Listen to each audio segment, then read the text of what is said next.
THN news.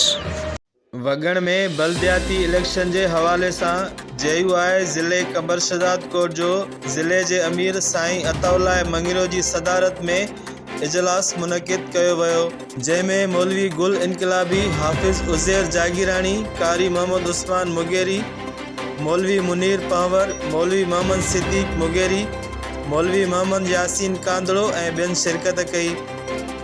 इजलास में फैसलो किया वियो त 26 जून ते थींदड़ बलदियाती इलेक्शन में भरपूर नमूने हिस्सो वठी बेहतरीन हिकमत अमलीअ सां सियासी भोतारन के बदतरीन शिकस्त ॾिनी वेंदी।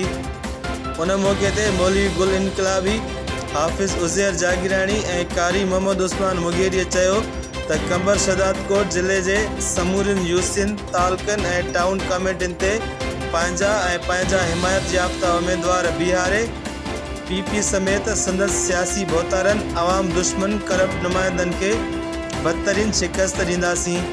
कंबर शहजाद कोट जो अवाम खेन सुञाणे चुको है।